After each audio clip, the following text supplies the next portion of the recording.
Rap Delites. Rap Delites.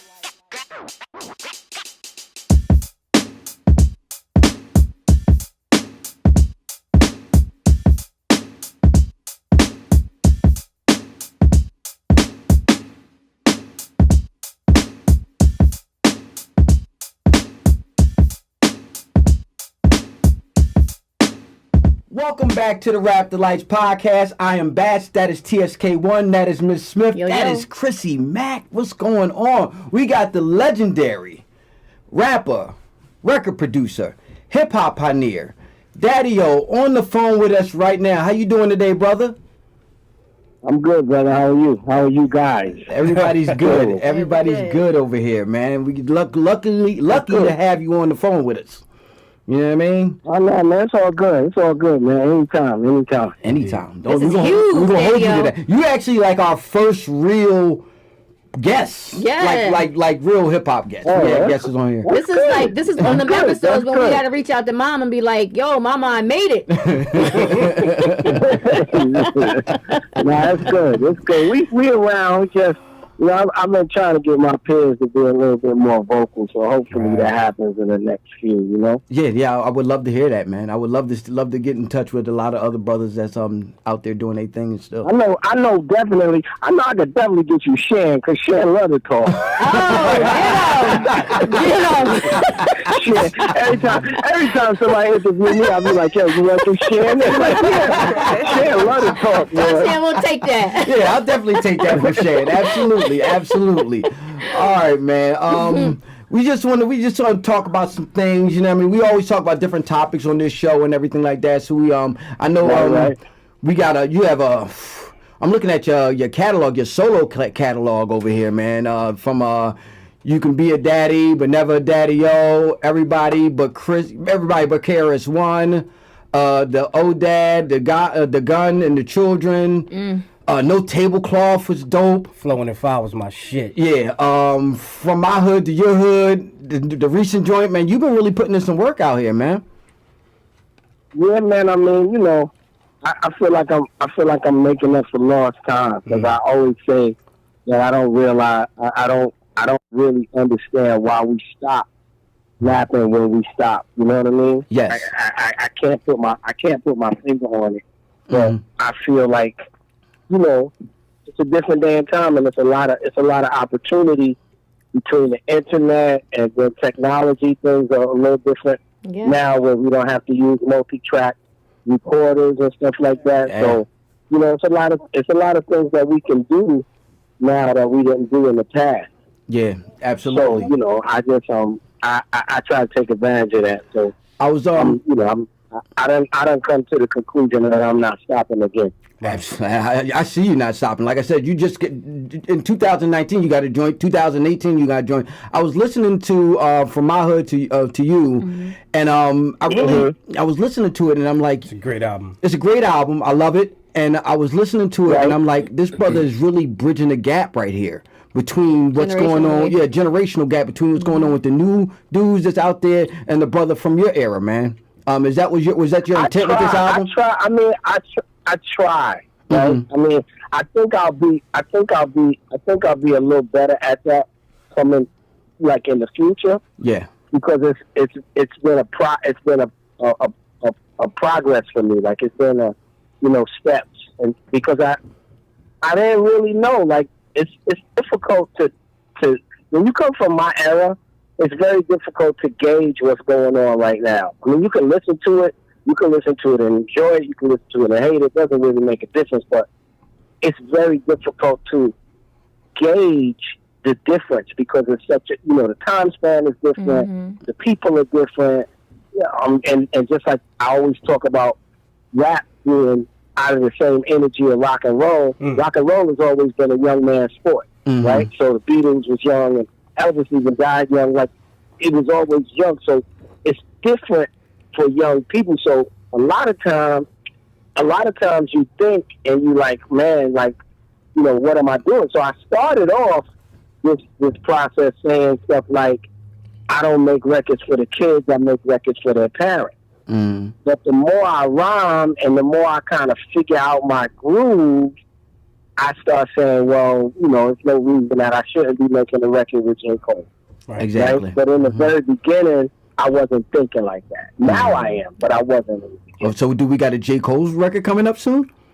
I don't know. I mean, I'm just saying I wasn't even ready brother, to speak it into existence. Like, yeah, you know what I'm saying? But I wasn't ready to even, spit with some young dudes, in the beginning. But now I'm like, I'm ready. You in that space right now. Saying? You can I'm do ready. something like that. And Cole is one from the younger generation that will appropriately bridge the gap to your class, DaddyO. I believe so. Yeah. Well, I think so. I mean, I'm one of those guys, in our internal conversations, me and my friends, I'm a J. Cole over Kendrick type of dude. Okay. Yeah. Yeah. I mean, I understand.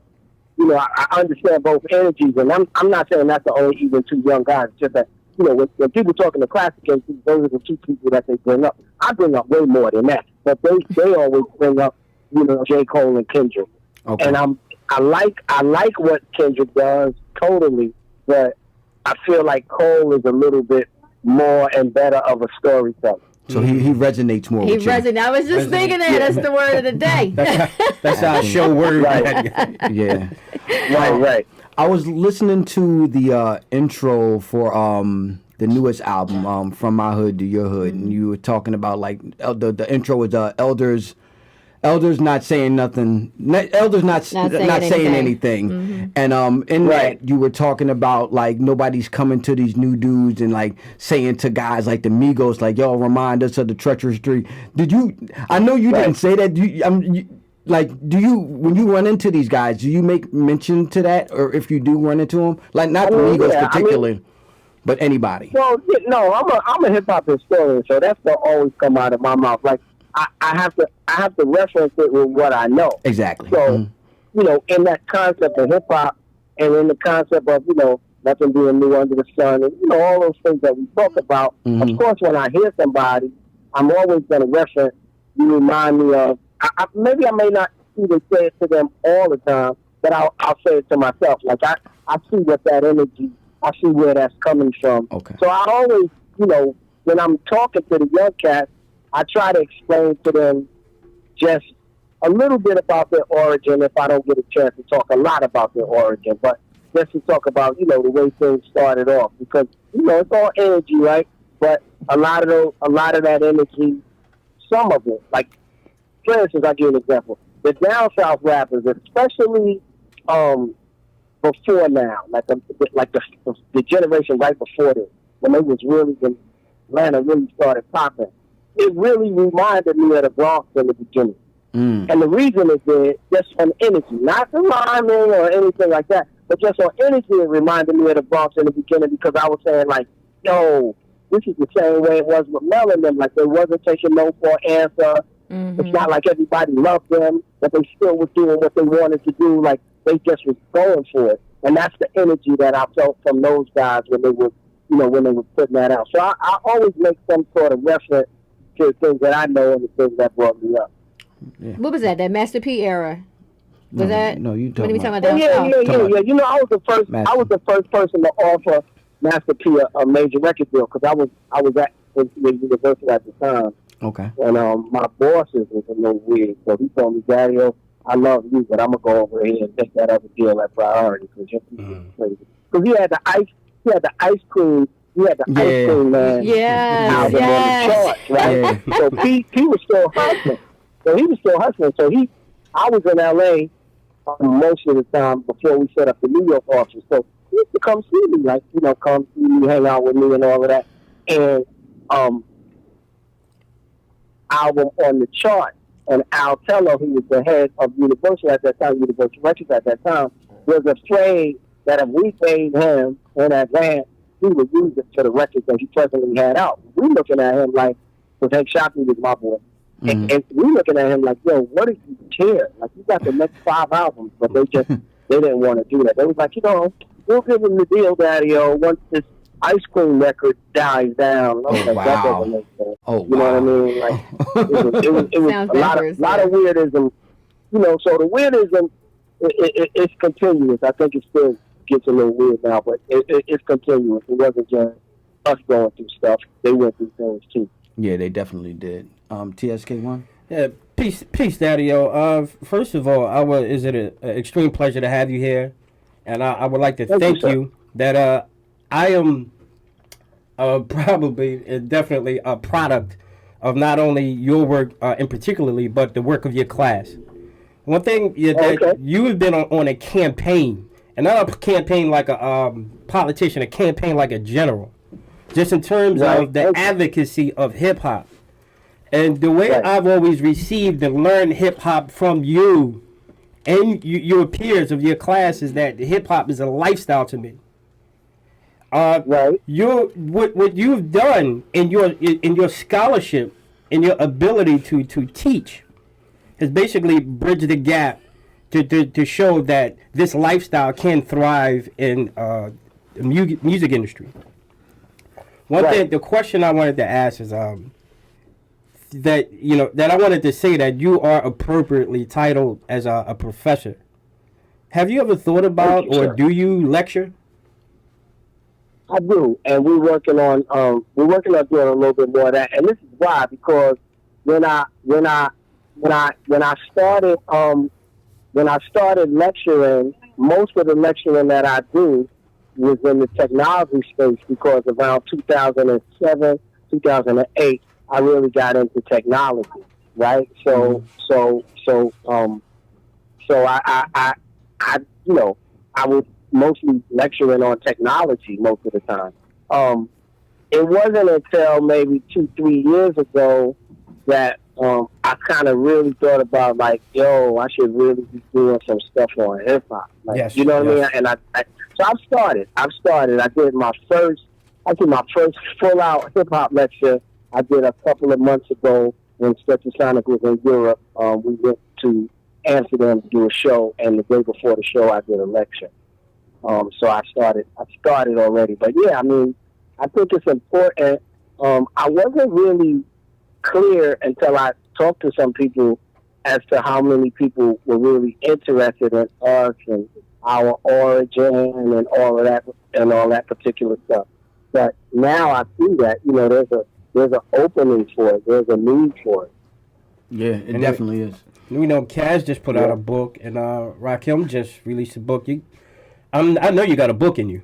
The book is done. Or 3. The book is done. We've been talking to literary agents. The book is done. Mine is a little more autobiographical than some of the other works that I've read. And then mine gets into like a lot of my spiritual journey as well. So it's interesting. It's interesting. But yeah, the book is done. I like it. I mean, I'm not sure when it's going to be released, but I'm hoping at least sometime in 2020 you're working on that. I can't wait. I can't wait to hear that. Smith? Yes. So, hello, Professor. How's it going?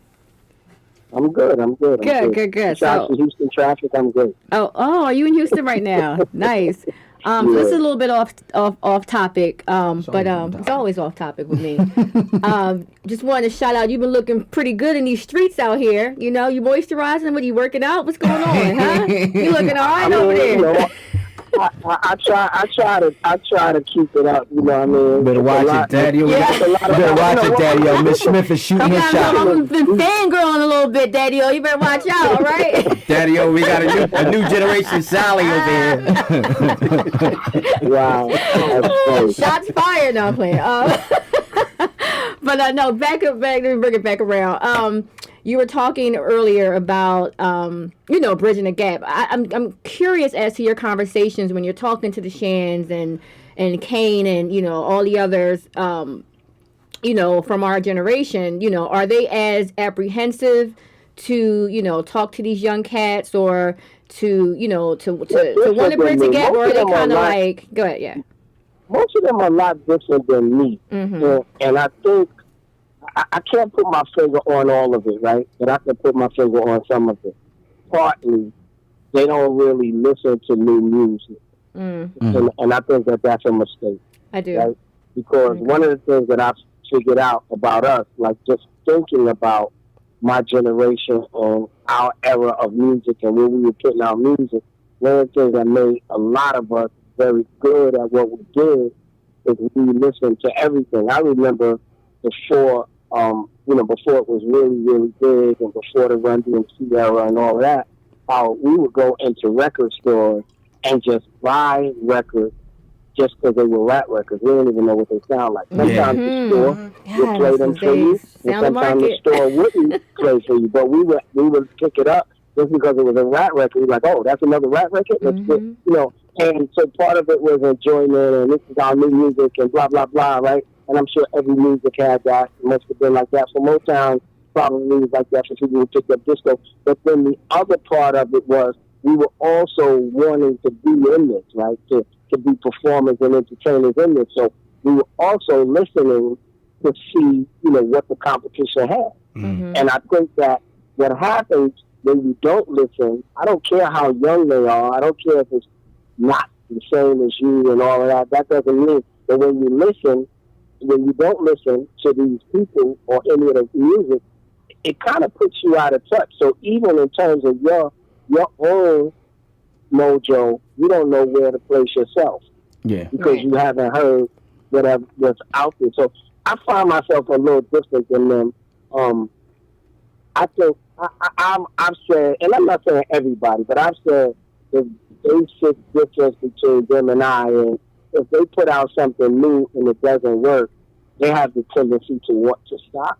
And if I put out something new and it doesn't work, I have the tendency to want to put out the next thing that's going to work. Right. Yeah. Persistence. Right. And so I think it's a gift, right? It's for all of us, just like Theodore and Scratch and Trash. Right. DJing is their gift. Rapping is our gift. And so I don't want to really defile my gift by just not using it. Come on now. Mm-hmm. And so I had to come to like a hardcore conclusion that even though I do other things in life, this rapping gift will open up doors for me, to do other things. Mm. And and sadly, no disrespect to nothing else that I do, but people know me because I rap. Yeah. Right? It's not like they know me because I made the atom bomb. You know what I mean? So that makes me, that opens up the door for me. And I sadly believed it, but now I realize it because it's actually working, that if I do it to some degree of excellence, especially in this time, then I end up kind of garnering the type of respect that I want, because people will just look at it and say, man, for the first part, they'll be like, man, I can't even really believe that you spin like this, like right now. But then later on, that conversation becomes a conversation about a lecture or a conversation about a DJ gig or something like that. Mm-hmm. Yeah. So that was one of the big things that resonated with me when I heard a recent interview with you, just saying how it's really imperative and important for us to not shun the new music of today, but try to listen to it and find, something to connect you to it. And, because there's a lot of dope artists out today. You know what I mean? Their style may be different from what we're used to from back in the day, but it doesn't mean that their work or their body of work is, bullshit. You know what I mean? So to speak. So what I found out is I found what they lack is the depth, because digital is so from a sonic perspective. If you ever talk to an engineer about sonic, they'll tell you that digital is thin, right? Like analog is a lot thicker and a lot more depth, and then digital is thin. And it seems to kind of permeate to the artists in their career. They lack the depth that we lack because they don't usually have the things that we have. I had a conversation with a friend of mine the other day, and I said, everybody's running around talking about, oh, you don't need a label, But if I give you the desert island question, which is, I'm putting you on an island, you're going to die on that island, right? You're never getting off this island. And you can take 5 albums with you, all of those albums will come from a label. There won't be no independent record. None. Mm-hmm. You know what I mean? And the magic in that is the teams that were at the label, that you had video departments, that you had promotion departments, that we never said marketing and promotion in the same sentence, because marketing was something and promotion was something and publicity was something. Those wasn't the same thing. In the digital world, they seem to merge and almost become the same thing. And that's not cool. Yeah. You know what I mean? That's not cool at all. So what happens is that if we don't provide the concept of that, they won't know that it even exists. Yeah. Well, I got one more for you. know what I mean? I'm very curious as to what is your take. Recently, we did a show regarding one of our, what's his name? I can't think of it. Brand Nubian. Lord Jamal. Lord Jamal. Right. He was basically, Lord Jamal, excuse me. He was basically stating that he doesn't listen to any female MCs. Do you listen to current day female MCs, and what do you feel? What do you feel? That's a weirdo thing to say. So let me tell you my creative process. I'm always probably making about 3 albums at one time. Sometimes I'm end up on 4 or 5. Right? So I'm already sitting on the next album, usually midway of the album that's out. So now we're working on the next album, which is called First Tune. I got too many records for it, so we're trying to figure out what to do with it. Can we get an one of exclusive the on albums that? I'm also working on is an album called Duet String Fatale, where I'm doing an album with me and all females. Oh. And the girls that I got are ridiculous. Like this girl's gonna be crazy. Like it's really crazy because they're nice. Like that's an impressive concept. That's just weirdo stuff. Yeah. I mean, my sentiments exactly. I rock with Jamal sometimes, but sometimes he really does keep it, 100, and I understand him. But like just saying that's just weirdo stuff because Debbie D happens to be one of my good friends, right? So me and Debbie talk all the time anyway, and we talk about that at that time. You know what I'm saying? And even to this day, you'll probably always find probably more male MCs than you will find female MCs, but they was always special because they had that, they had to have that it factor in order to even hang out with the dudes. So when you go back to Debbie, shout a couple of other girls that was back then. I'm talking about way back before the London, before all of that.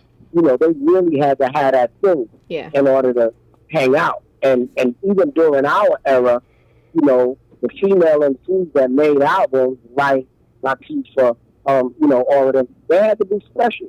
They really had to be special. I mean, you look at people like Toy. No disrespect to Toy, I love Toy, but she never made an album because she didn't have it in her.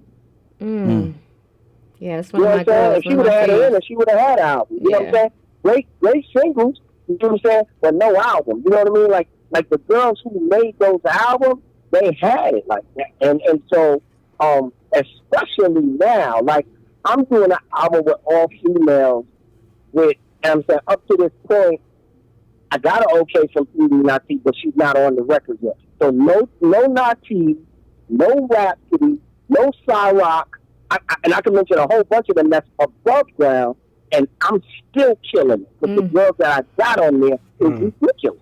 Okay. Yeah. So, I mean, I think that's just a weirdo statement. You know me, I don't hold my tongue. I'll tell Jamal to his face.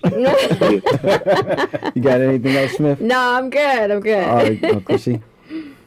How you doing, Daddy-O? This is Chrissy Mack. First, I want to say I'm honored to speak to you, and thank you for following me back on Instagram.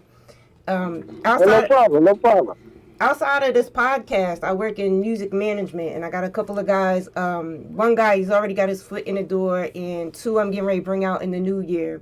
So my question to you is, since you do check for these new artists, in this digital age, since the industry is so saturated, what makes you press play? What makes you press play on an artist's song? What intrigues you to listen to that artist? Something happened a while ago. I always blame it on Jay-Z, and it's not a bad thing. But I say Jay-Z created this thing called rapid fire repeat. Prior to Jay, right, in my opinion, maybe it was somebody else, but I saw it with Jay. Prior to Jay, I remember a day and age where I was telling somebody this the other day. It would take us 3 years to do a next album. And we'd do an album, and then there would be remixes, there would be whatever, and then there would be some singles. But by the time that second album dropped, it would be within a 3-year period, right? Meaning that a lot of times we would exit and come back. And Def Jam was the masters of this, right? They would exit the BCs and put out LL. Exit LL and put out Public Enemy, et cetera, et cetera. But nowadays, Jay-Z, I blame it on Jay. He did this thing called Rapid Fire Repeat, where Jay was the first time that I saw artists never go away. Right. Because other than that, before that, people would disappear and come back. Jay was on a remix. Later on, Fabulous did it, a few other people. But I watched Jay and I'm like, wow, if he ain't got his own record out, he on somebody remix, he doing something else, like he don't go away. And so what it did is, you pair that with the digital arena, and what it means is that we just got to make more stuff. Yeah. So my answer to that question, it's usually persistence that makes me press play, right?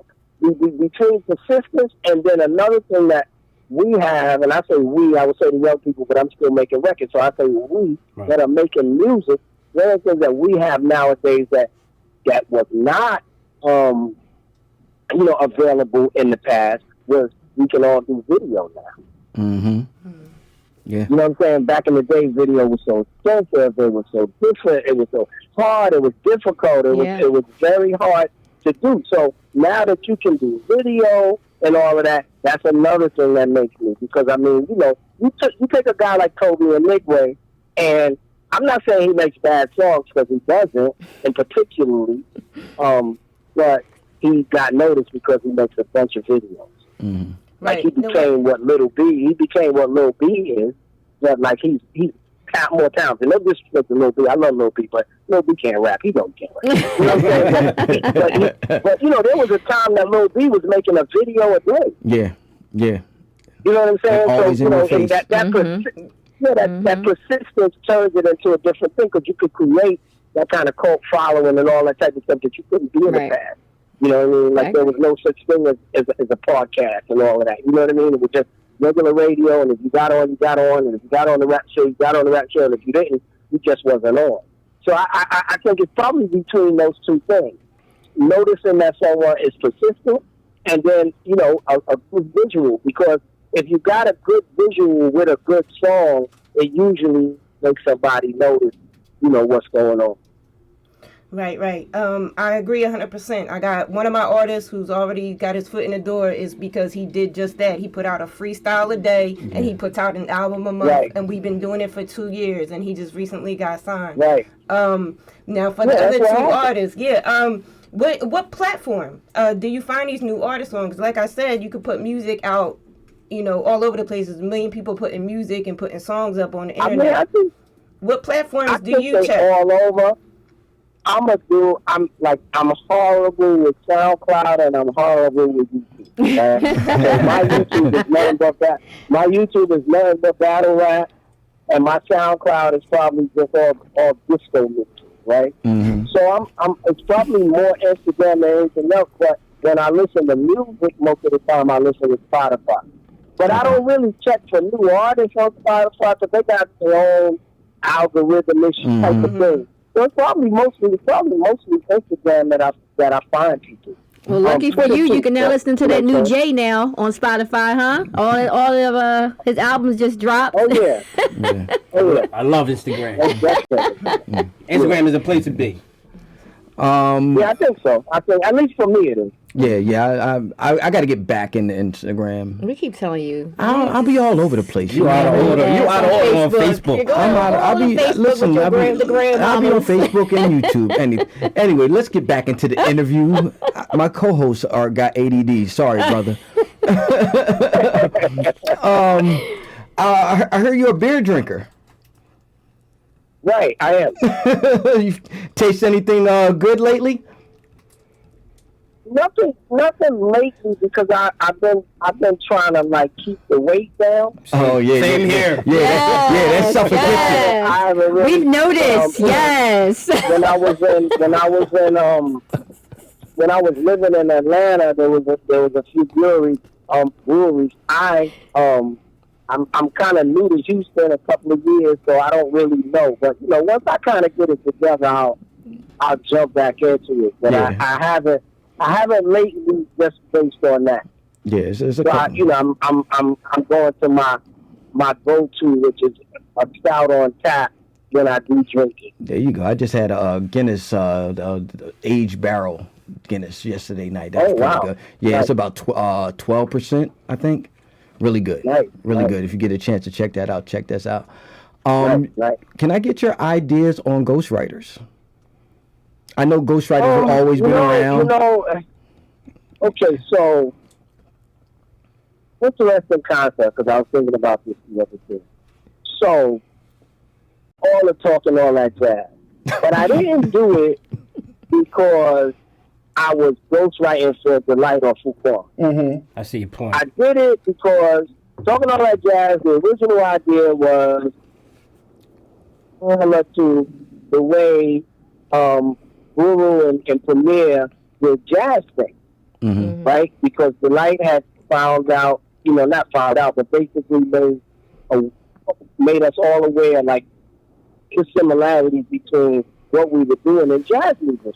The smoky clubs and, the underground thing and all of that. And he was like, man, I want to do something that has this correlation between hip-hop and jazz, and I really want to use Lonnie Liston Smith's expansion. And I was like, yeah, that'll go, you know what I mean? So, we start kind of messing around with the idea, and then in New York, Bob Slade, God bless him, he just passed away, but Bob Slade had a show in New York called The Week Monday, and James Mc and a couple of other cats that came on the radio, and they were talking about people who use samples. And it caught my attention, made me a little angry. I was still working a day job at the time. Obviously from the verse. I was working in the mailroom, but I wrote this whole record, and when I got home, basically, we used to rehearse all the time. So when I got back around the way, I told you, and I told Tufar, and I was like, yo, I wrote it. They was like, you did what? I was like, I wrote the whole Talking All That Jazz. And they was like, they wasn't even mad. They was like, are you sure? Because, we was always trading lyrics and, everybody writing their own stuff. I was like, yeah, I think I got it. And I'm gonna just copy EPMD, in terms of the passing the mic. Because the one thing I always love is Eric and Paris never used to do 2 lines, 2 lines, 2 lines, 2 lines. They do half a line. Yeah. One guy answer a question. Yeah. I always thought that was crazy. Yeah. So basically, I took the EPMD format with a song that I wrote, and we used to always write routines anyway. So we used it the same way that we used to write the routines. We write them on a leading pad and just say who got what part, and I did it like that. So I guess I said that, long answer to a short question, but I guess that was ghostwriting. If somebody would talk about ghostwriting, you would say I ghost wrote for Foucault or I ghost wrote for DeLite, but I never looked at it like that. Yeah. Fast forward into 2020, it's weird because it doesn't mean anything as long as it's a good record. Right? Where ghostwriting takes an L is in battle rap. Yeah, exactly. Right. Because if you win a battle on some rhyme somebody else wrote, that's kind of weird, right? Right. So that's where it takes an L. But this is what I say, and this is just a DaddyOism, but this is what I say. DaddyOism. It's got to go in the book. When we made the transition from guys in the park into the studio to make songs for the radio, we went from MCs to rappers. Right. And the recorded medium is a totally different thing, because Whitney wrote one song. Mariah is the king of all of that because she wrote all her songs. Most of the sisters that we listen to ain't right. Shaka wasn't writing nothing. Aretha wasn't writing nothing. The Temptations wasn't writing anything. Four Tops wasn't writing anything. Like, that's Holland Doja. That's Gamble and Huff. That's all of that. So traditionally, black music, we've always had writers and performers. Hip-hop was the first time around that the writer and the performer was the same person. And this is just my speculation on it. I could be wrong. The publishing concept and publishing deals, I never forget when cats started getting publishing deals. And a lot of record companies and, handlers and all of that were super duper happy because you could get a publishing deal for an artist. That just wasn't, before hip-hop, that wasn't a super prevalent thing. Mm-hmm. Publishing deals was going to writers. It wasn't going to the artist. The artist wasn't writing the song. So now, all of a sudden, now you got a guy that's an artist, like you take Run from Run DMC or Jalil from Houdini.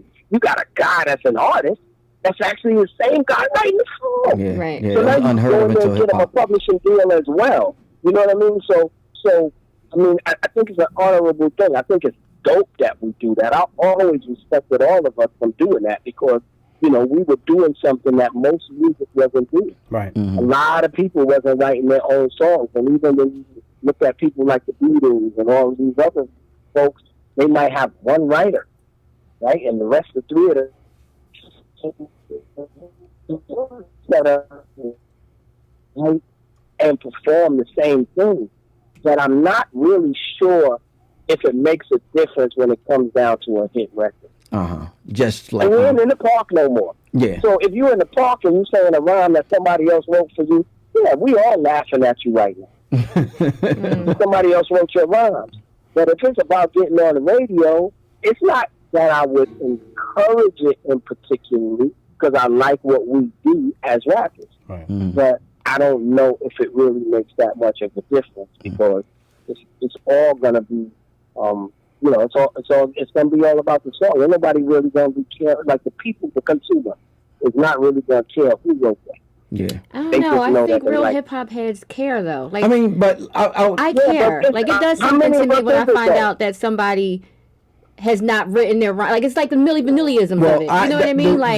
DaddyO, the reason why I asked this question because LL recently went on Twitter and he said that he because you were on the Self-Destruction record, powerful record. DaddyO confirmed that. Yeah, right. yeah. And he said LL I Cool was J, talking about it before L. Yeah, I was yeah, talking about you it before confirmed L. that. He wasn't even saying it. and LL Cool J Yeah. said he wrote So- MC Lyte's verse.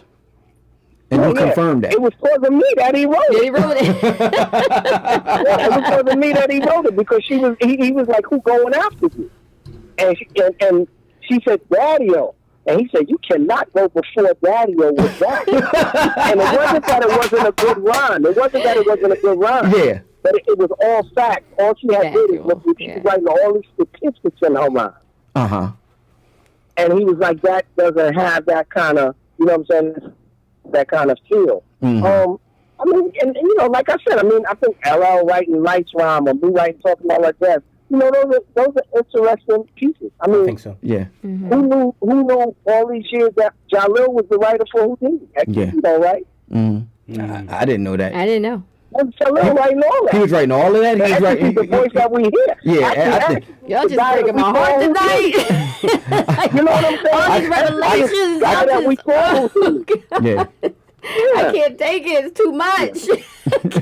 Keep it to yourselves. Let these skeletons die. Going back to what the sister said about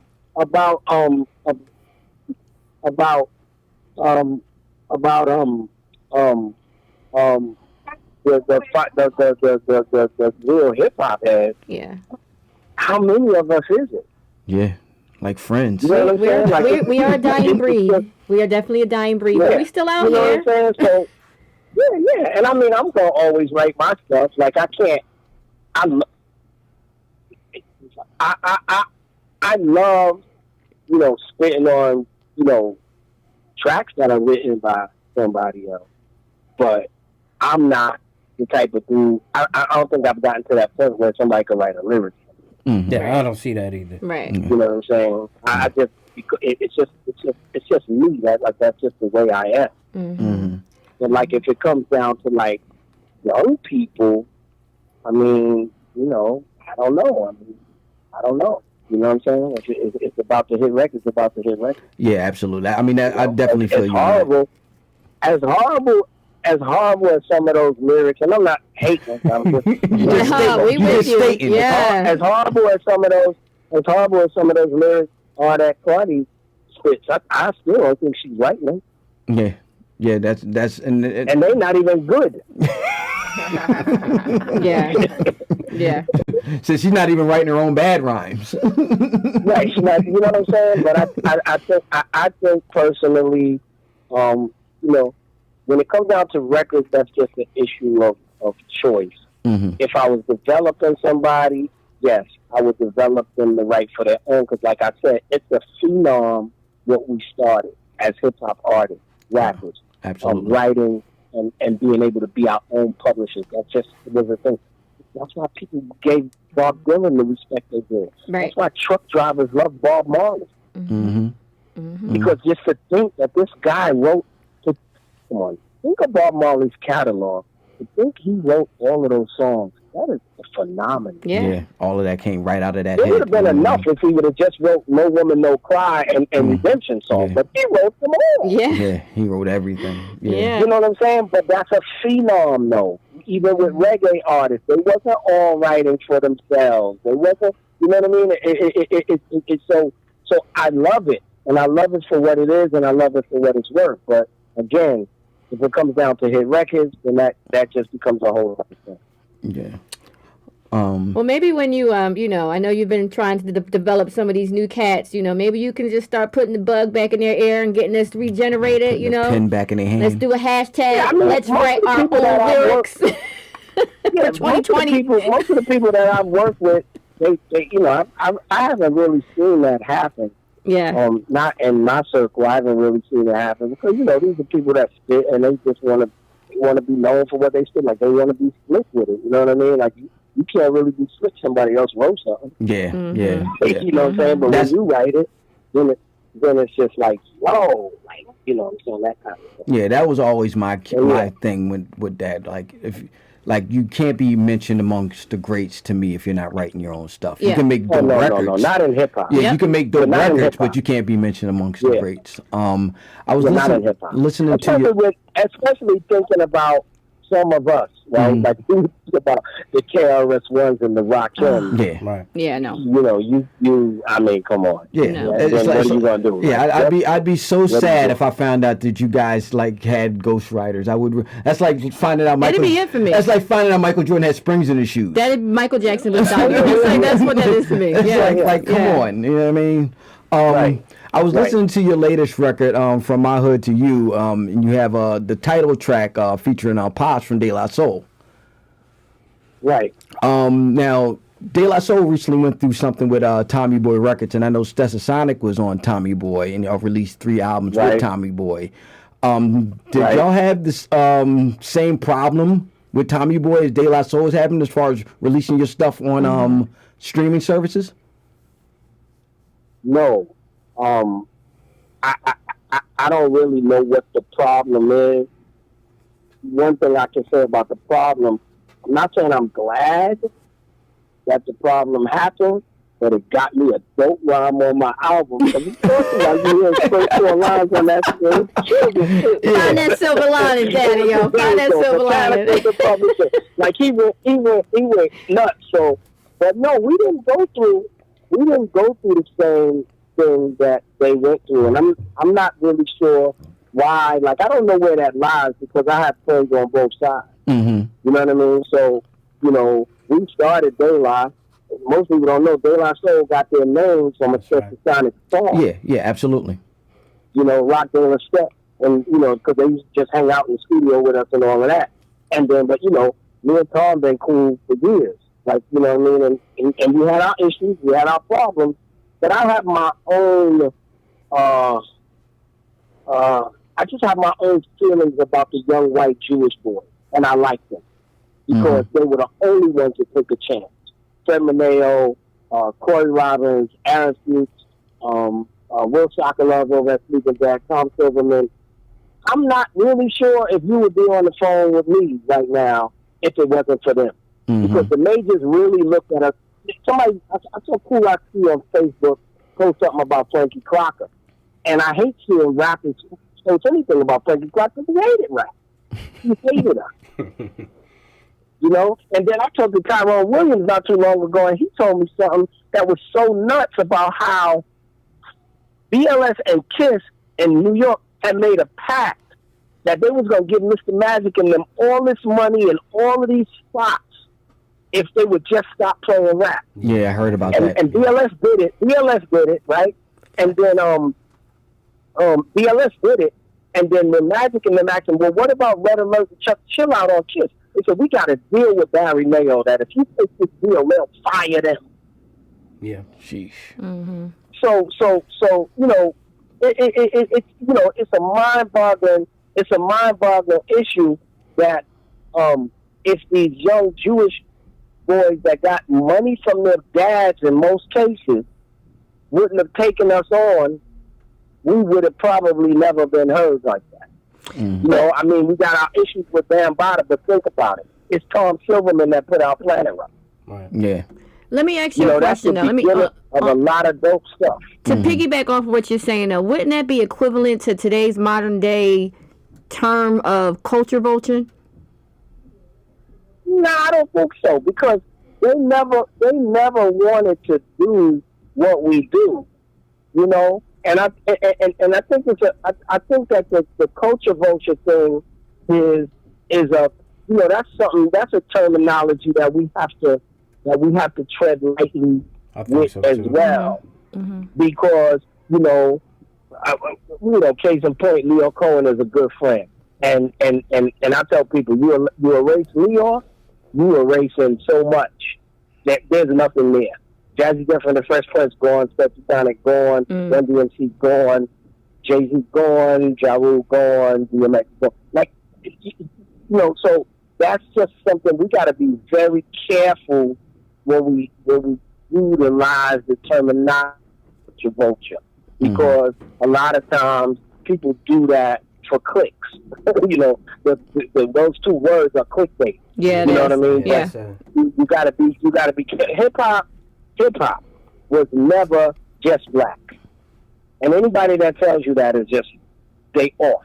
You can ask Bam, you can ask Herc, you can ask Flash. Hip hop was never just black, and so even though the Caucasian persuasion or the Caucasian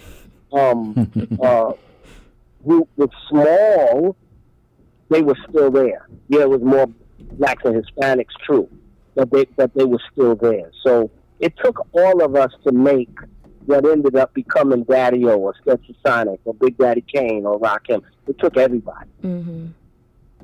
Absolutely. Okay. So when you look at Ground Zero, the concussion is felt all you know, for how many miles around.